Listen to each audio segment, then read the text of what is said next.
បាទសួស្តីបងប្អូនសិស្សានុសិស្សទាំងអស់គ្នាស្វាគមន៍ជាថ្មីសម្រាប់ការសិក្សាតាមប្រព័ន្ធវីដេអូ YouTube ជាមួយលោកគ្រូថ្ងៃនេះដែរលោកគ្រូបានលើកយកមេរៀនភាសាខ្មែរថ្នាក់ទី5ដែលស្ថិតនៅក្នុងមេរៀនទី4ប្រយោជន៍នៃសារព័ត៌មានហើយខ្លឹមសារដែលយើងត្រូវសិក្សានៅថ្ងៃនេះគឺបំណិនអត្ថបទសារព័ត៌មានបាទអញ្ចឹងបំណិនអត្ថបទសារព័ត៌មានដែលយើងត្រូវសិក្សាមេរៀននៅថ្ងៃនេះណាបាទមុននឹងយើងចាប់ដើមចូលទៅសិក្សាមេរៀនថ្មីទាំងអស់គ្នាយើងកំណែកិច្ចការផ្ទះជាមួយលោកគ្រូទាំងអស់គ្នាកាលពីលោកគ្រូបានដាក់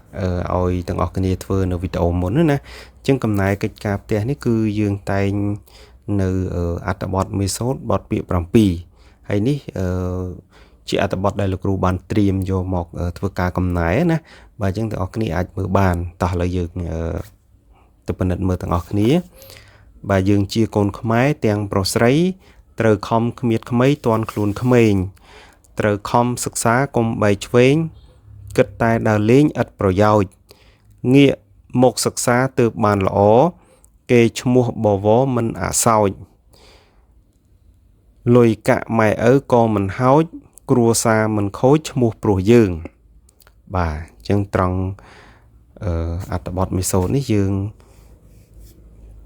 បាទកំណែជាមួយលោកគ្រូហើយឥឡូវយើងបន្តទៅសិក្សាមេរៀនថ្មីបាទអញ្ចឹងនៅក្នុងមេរៀនថ្មីនេះគឺយើងសិក្សាទៅលើបំណិនអត្ថបទសារព័ត៌មាន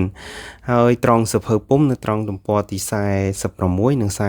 48បាទទាំងអស់គ្នាយើងបើកសៀវភៅពុម្ពមកដើម្បីយើងសិក្សាទាំងអស់គ្នាជាមួយលោកគ្រូណាបាទអញ្ចឹងយើងចាប់ផ្ដើមចូលទៅសិក្សាមេរៀនថ្មីអញ្ចឹងគេថាជាទូទៅអត្ថបទសារព័ត៌មាននៅក្នុងសារព័ត៌មានឬកាសែតតែងតែមានចំណងជើងហើយចំណងជើងព័ត៌មានទាំងនោះភាគច្រើនត្រូវបានបោះពុម្ពជាអក្សរដិតហើយធំធំនៅក្នុងអត្ថបទសារព័ត៌មានមួយចំនួនមានការដកស្រង់សម្ដីរបស់បុគ្គលខ្លះយកមកចុះផ្សាយដើម្បីបញ្ជាក់បន្ថែមឲ្យកាន់តែច្បាស់ទៀតផងចូលអានអត្ថបទសារព័ត៌មានខាងក្រោមហើយប្រាប់ចំណងជើងអត្ថបទនិងសេចក្តីដកស្រង់អញ្ចឹងមុននឹងយើងចូលទៅសិក្សានៅអត្ថបទគំរូរបស់យើងឥឡូវយើងមើលសិនអញ្ចឹងអត្ថបទសារព័ត៌មានជាទូទៅចំណងជើងគឺអក្សរធំហើយដិតអញ្ចឹងណាហើយក្រៅពីនឹងទៀតមានអត្ថបទសារព័ត៌មានតែម្ដងបន្តមកទៀតគឺមានសម្ដីដកស្រង់របស់បុគ្គលខ្លះដែលគេដកស្រង់ដើម្បីមកបញ្ជាក់ទៅលើព័ត៌មាននឹងបន្ថែមណាបាទតោះឥឡូវយើងទៅសិក្សាជាមួយលោកគ្រូបន្តទៀតនៅអត្ថបទគំរូ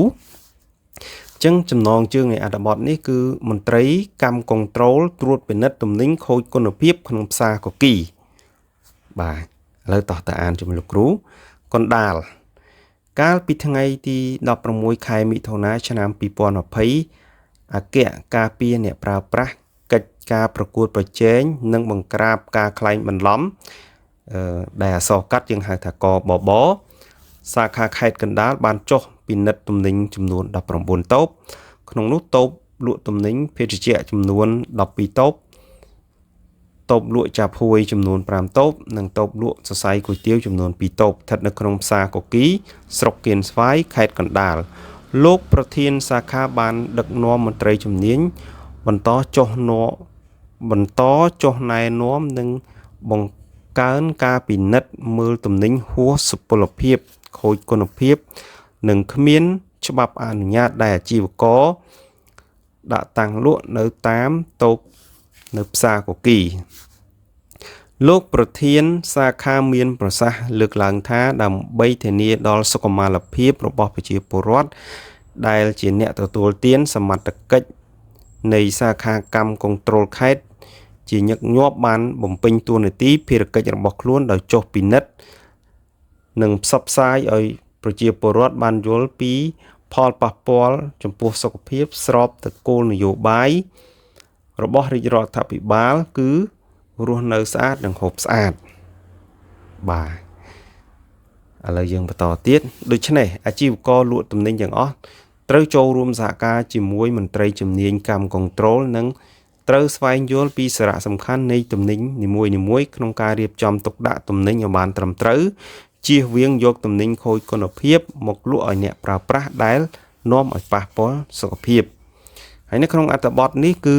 ដកស្រង់នឹងកែសម្រួលចេញពី Facebook មន្ទីរសារព័ត៌មានខេត្តកណ្ដាលដែលចុះផ្សាយនៅថ្ងៃទី16ខែមិថុនាឆ្នាំ2020បាទអញ្ចឹងអត្ថបទហ្នឹងណាហើយនៅក្នុងអត្ថបទខាងលើនេះចំណងជើងនៃអត្ថបទនោះគឺមន្ត្រីកម្មគន្ត្រូលត្រួតពិនិត្យទំនិញខូចគុណភាពនៅផ្សារកគីបាទនេះត្រង់កន្លែងហ្នឹងណាបាទហើយត្រង់កន្លែងសម្ដីដកស្រង់នៅក្នុងអត្ថបទគឺកន្លែងលោកប្រធានមន្ទីរសាខាមានប្រសាសន៍លើកឡើងថាដើម្បីធានាដល់សុខុមាលភាពរបស់ប្រជាពលរដ្ឋដែលជាអ្នកទទួលទានសមត្ថកិច្ចនៃសាខាកម្មគន្ត្រូលខេត្តជាញឹកញាប់បានបំពេញតួនាទីភារកិច្ចរបស់ខ្លួនបានចុះត្រួតពិនិត្យនិងផ្សព្វផ្សាយឲ្យប្រជាពលរដ្ឋបានដឹងពីផលប៉ះពាល់ចំពោះសុខភាពស្របតាមគោលនយោបាយរបស់រាជរដ្ឋាភិបាលគឺរស់នៅស្អាតនិងហូបស្អាតបាទអញ្ចឹងកន្លែងហ្នឹងគឺជាសម្ដីដកស្រង់តោះនេះអញ្ចឹងលោកគ្រូសូមបញ្ជាក់ឡើងវិញបន្តិចនៅក្នុងសារព័ត៌មានជាទូទៅគឺមានផ្នែកព័ត៌មានហើយផ្នែកមួយទៀតគឺផ្នែកគេហៅថា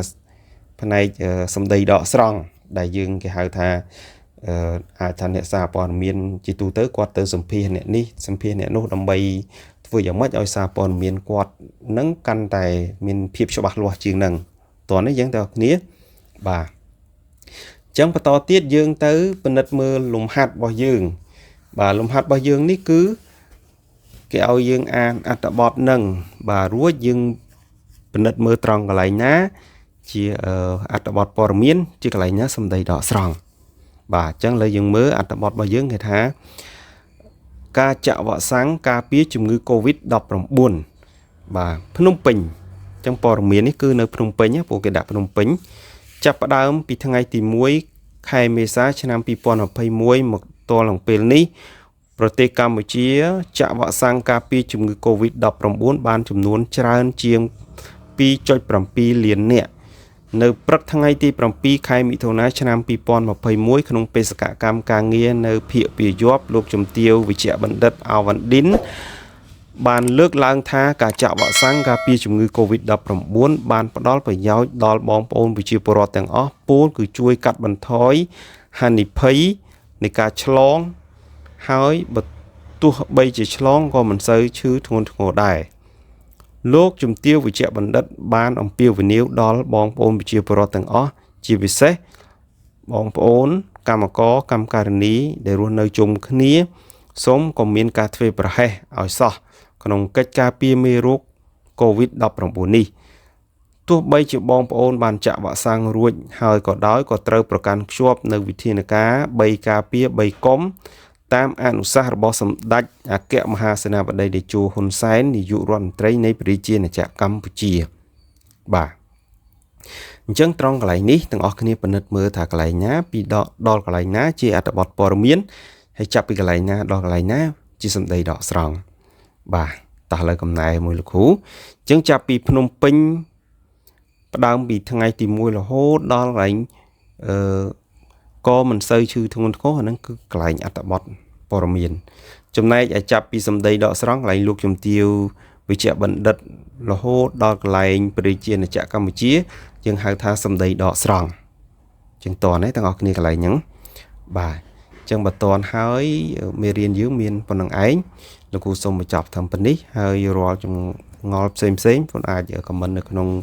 វីដេអូរបស់លោកគ្រូបានអញ្ចឹងអរគុណច្រើនដល់អ្នកគ្នាសម្រាប់ការខិតខំប្រឹងប្រែងរៀនសូត្របាទអញ្ចឹងជម្រាបលា